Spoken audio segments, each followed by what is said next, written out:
Si je commence par dire que pourquoi toutes les deux on est là, et donc je commence et je lui pose. Ça te va? Dans cette chambre d'hôtel canadienne, Martine a proposé d'interviewer Marie-France. Elle prend la place de la journaliste. Bonjour Marie-France. Bonjour Martine. Comment parler du cancer, de son cancer, dans une petite communauté comme la nôtre?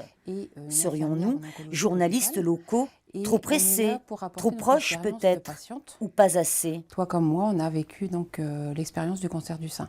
Oui. Tu avais quel âge? 46 ans. D'accord. Où as-tu été soignée? À Saint-Jean-de-Terre-Neuve. D'accord. En 2000. Est-ce que dans ton parcours de soins, as-tu des choses qui t'ont manqué? Lorsque j'ai fait mes traitements, lorsqu'on m'a annoncé que j'avais des traitements, donc je suis revenue à Saint-Pierre. Et là, je me suis trouvée un peu seule. J'ai appelé une personne qui a eu un cancer et qui m'a expliqué, mais à part ça, il n'y avait rien, quoi. Et il y avait le médecin qui pouvait me répondre à des questions, mais autrement, il n'y avait rien de proposé, on m'a rien proposé. J'ai vécu vraiment ça toute seule, quoi. Toutes les 3 semaines, j'allais faire une chimio et ça se dégradait chaque fois. Il y avait toujours des inconvénients dus à la chimio, quoi.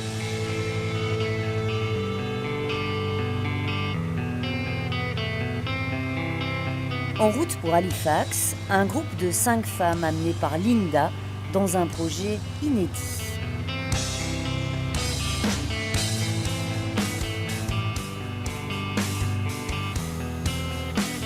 Avec Martine et Marie-France, nos 2 patientes ressources, comme on les appellera, des professionnels de la santé du territoire. Elles viennent découvrir l'offre de soins dans la province du Nouveau-Brunswick pour les femmes atteintes d'un cancer du sein, et chacune attend beaucoup de ce voyage. Je le fais déjà pour moi, parce que je pense que ça va m'apporter énormément à moi pour sûr.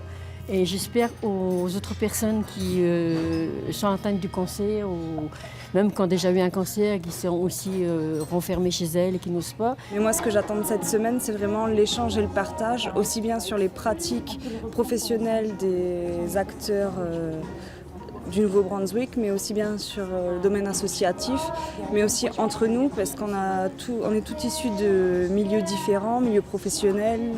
On n'est pas concernés par le sujet de la même manière et on va avoir un regard différent sur tout ce qu'on va découvrir cette semaine. J'attends du voyage de pouvoir découvrir l'offre canadienne qui se donne aux femmes, aux hommes ayant eu un cancer, en parallèle de ce que peut proposer tout ce qui est sanitaire, le soin qu'on a l'habitude de connaître sur le plan sanitaire.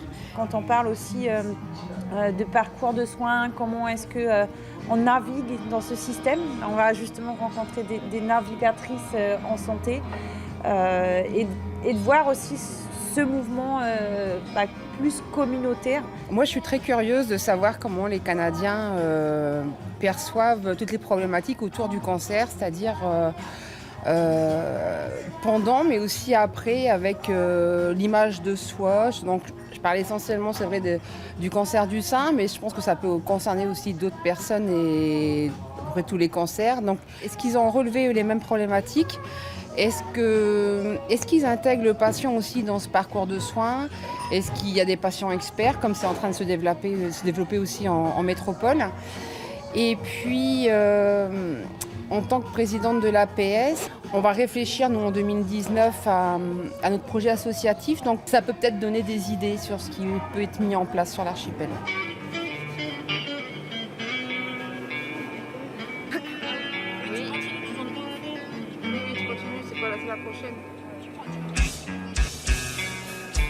Nous prenons la route pour le nord, où nous allons faire la connaissance de femmes touchées par le cancer.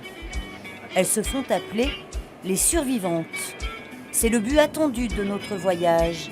Mais sur le chemin, à Moncton, d'autres rencontres sont prévues. Même si moi, mon histoire, elle est plus récente. J'avais 41 ans quand j'ai eu mon cancer du sein et donc ça fait 2 ans à peine. Je suis encore en processus de reconstruction, que ce soit psychologique ou physique. Et en fait, ce qui nous rapproche avec Marie-France, c'est cette histoire de reconstruction qui prend du temps, et ça on le sait. Le regard des gens était quand même un peu dur aussi, dans le sens que c'est petit Saint-Pierre. Puis les gens, ils savent tout aussitôt, donc et t'as pas toujours envie de répondre aux questions non plus, parce que t'es déjà pris par ton histoire. Donc, voilà. Moi, je me sentais forte, mais je suis pas si forte que ça, parce que voilà, j'ai passé au travers tout ça. Maintenant, je me sens guérie, mais il y a eu plein de choses dans l'intervalle qui se sont passées, qui m'ont psychologiquement un petit peu anéantie, mais je m'en suis bien sortie. Et je te dis franchement, alors aujourd'hui, je me sens quand même... j'ai tourné la page, mais je pense que j'ai tourné le livre avec. Même si c'est encore un peu fragile quelque part.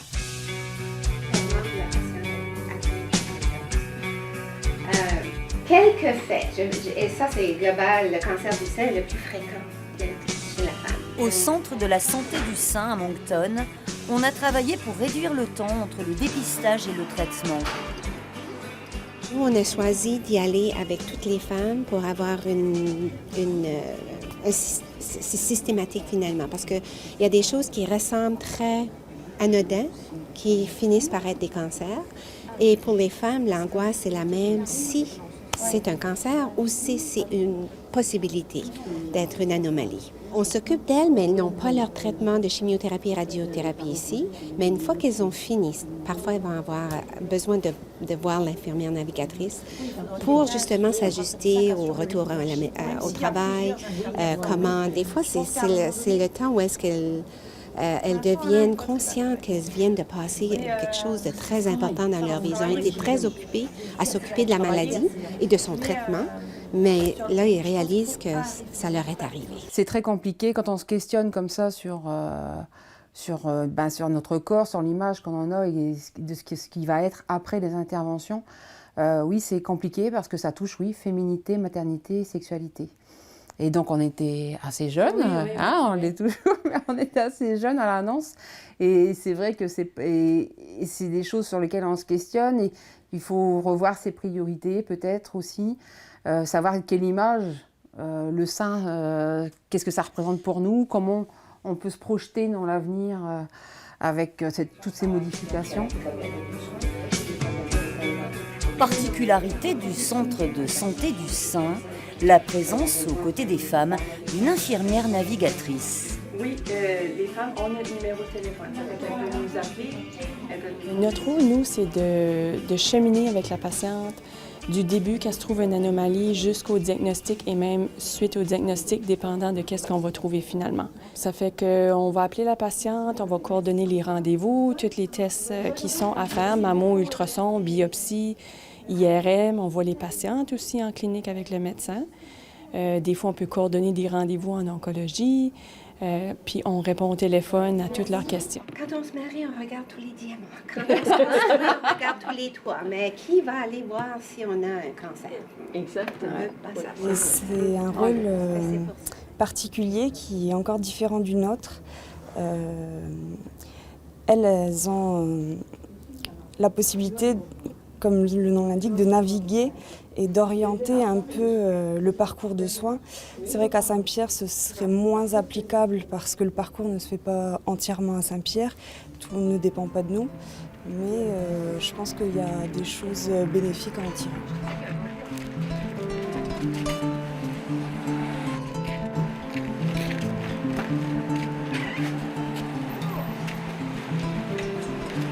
Vous avez fait un bon voyage? Oui. Oui. Moi, c'est Estelle Lantaigne. Céline. Bonjour. Martine. Estelle travaille pour la société Santé et Mieux-être au Nouveau-Brunswick. C'est un réseau qui vise à assurer l'accès aux services de soins dans leur langue aux francophones de la province. Voilà. Donc je viens au titre de patiente aussi pour découvrir ce qui se fait en offre de soins dans le parcours en cancérologie, mais aussi je viens voir aussi ce qu'on peut nous amener en tant qu'association. On partage ses expériences et aussi ses outils, comme ce guide santé destiné aux nouveaux arrivants. La vision du système de santé, prévention, promotion de la santé, je dirais, émerge depuis 3-4 ans.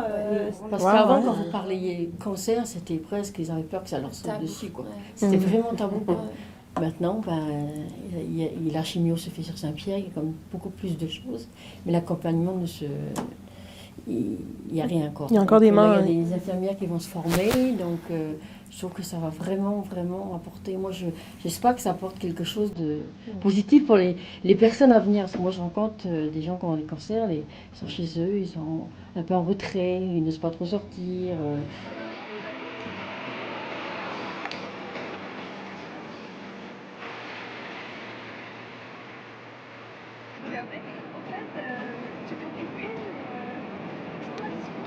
Je vais prévenir en amont.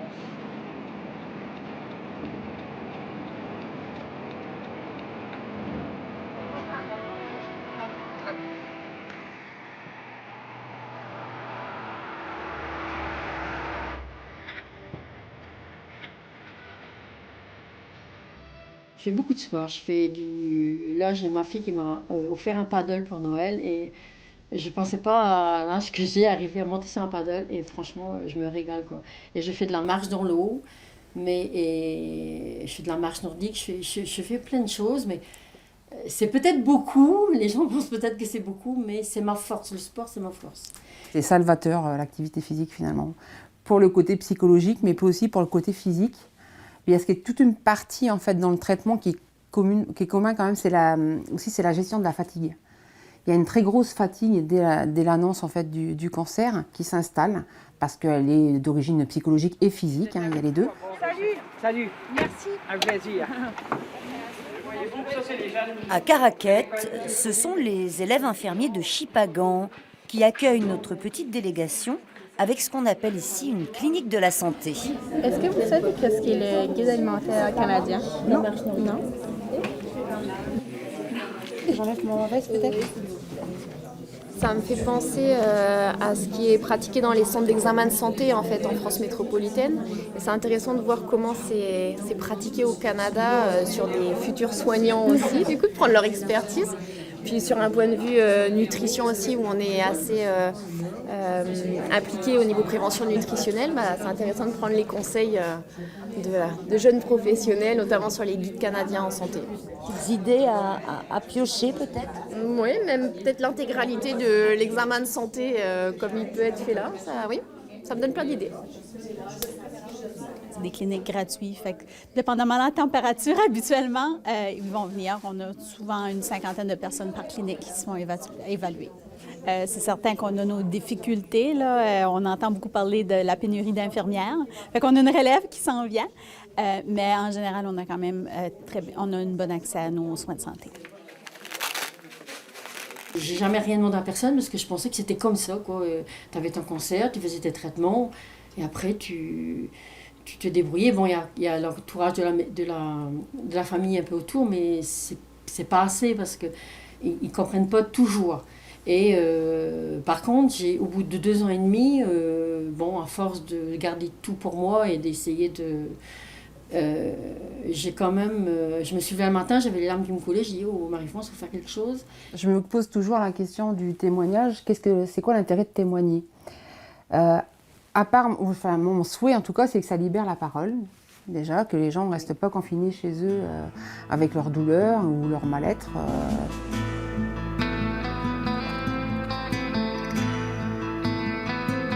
Caraquette, Paquetteville, La Mecque, Chipagan, nous sommes dans la péninsule acadienne.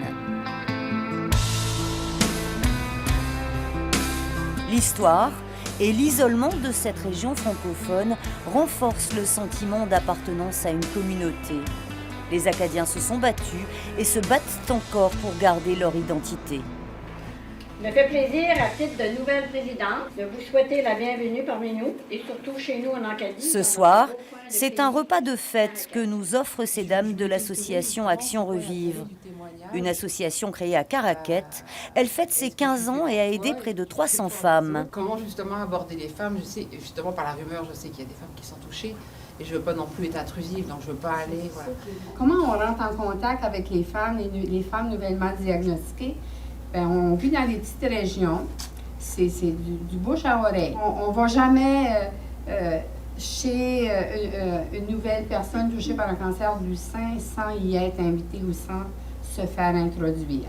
parce qu'il y en a des dames qui ont un cancer du sein et qui ne veulent pas en parler à personne, puis qui préfèrent vivre ça seul, et on respecte ça. Ce qu'on est chanceux, c'est qu'on a au moins 6 à 8 activités dans l'année. Ça fait que ça les femmes, ça leur permet de sortir. Puis c'est tout comique parce que nos petites madames sont toutes belles quand on va aller en souper. Il y a personne qui pourrait dire qu'il y a eu un cancer. Tout le monde est... Puis c'est vraiment positif à l'activité. Il n'y a personne qui est là puis qui est toute... C'est positif. Moi, ça fait 1 an et demi seulement là, que j'avais eu le cancer du sein. Puis tout de suite, j'ai entendu parler du mouvement. Puis ils sont venus me voir. Puis ça m'a beaucoup aidé de jaser avec eux autres, puis de pouvoir connaître des trucs, des façons de procéder pour ci et ça. Ça implique tellement de choses qu'on dirait qu'on est perdu là-dedans. Là. On a eu des livres Offerts aux nouvelles arrivantes, des paniers au contenu réconfortant. Savoir se faire du bien, c'est essentiel pour ces femmes. On trouve que c'est important que les femmes écrivent, ne serait-ce que la liste des rendez-vous qu'on a. Parce qu'à un moment donné, des hologues, là, on en voit beaucoup. Le fait d'être diagnostiqué d'un cancer du sein, ton monde s'écroule. Tu sais plus quoi faire avec ça. Puis j'ai mentionné tantôt, tu as le goût de faire comme un chat blessé, aller te cacher dans un coin, puis pas parler à personne, parce que tu sais pas qu'est-ce qui va advenir de toi. Puis tu es inquiète. C'est une atteinte à ta vie, là. Veux pas, là, vas-tu vivre, vas-tu mourir? C'est tout ça, là. C'est un chat. Puis c'est ça qui fait que tu veux t'isoler avec ça, parce que tu n'as pas l'impression... Mon mari, il l'a pas vécu, ma mère l'a pas vécu, ma soeur l'a pas vécu, mes amis l'ont pas vécu. Qu'est-ce qu'ils en savent, eux autres, de qu'est-ce que je suis en train de vivre, là, tu sais, là? Fait que c'est ça qui fait que tu es tout seul, parce que le monde avec qui tu es, ils savent pas ce que tu es en train de vivre là, puis ce que tu vis. On a quelque chose en commun qu'on ne peut pas retrouver en allant magasiner, qu'on ne peut pas retrouver en jasant avec qui que ce soit, là. C'est vraiment spécial, là, dans ce sens-là. Là. Quand j'ai su ça, là, ma vie là, s'est effondrée. Là. Mais le monde est assez... le monde, là, puis de la péninsule acadienne, le monde assez généreux, là. Ils nous donnent... Ils viennent nous voir, ils nous réconfortent, ils nous donnent... Moi, j'ai eu plein d'argent de mes amis, de mes chums, la shop où je travaille. Moi, je travaille dans une usine à poissons. Ça fait 5 mois que je n'ai pas travaillé. Puis c'est eux qui nous a aidés, comme les voyages, comme Caddy, le déplacement, qui nous donne 300 $. Je suis obligée d'aller à Moncton pour des traitements de radiation, parce qu'ils n'en donnent pas à Caraquette. Puis il faut que tu restes à l'auberge, puis ça a besoin d'argent. C'est 3 heures d'ici. Puis ça prend de l'argent.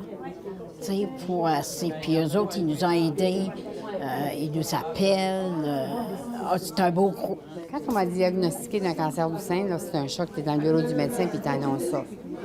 Bien, ma réaction sur le coup, là, je suis pas la première, je suis pas la dernière. Vous êtes positif au bout. Moi, j'étais positif au bout. Puis je pense que c'est ça qui m'a sauvée. On est fiers d'être des survivants.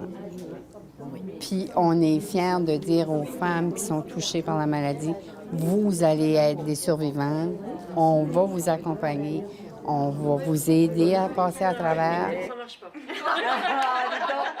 C'était une soirée fabuleuse, ultra enrichissante de prendre les expériences de ces femmes-là. On a beaucoup à apprendre, personnellement et professionnellement, sur ce qu'on va déployer en beaux projets sur le territoire. Je pense aux jeunes aussi, sur les informations de prévention qu'on a à leur transmettre, et puis aux femmes qui ont ce long parcours de soins de cancer, et puis qu'on peut accompagner au-delà du soin médicalisé, le soin dans toute la santé, dans sa splendeur, dans sa grandeur. On a découvert aussi deux femmes fabuleuses qui nous accompagnent dans ce déplacement et qui ont une expérience de vie, un vécu qu'elles ont aussi à partager sur le territoire. Et j'espère qu'elles prendront aussi connaissance de ça à la suite de ce déplacement, qu'elles ont une sacrée force à partager avec d'autres femmes du territoire.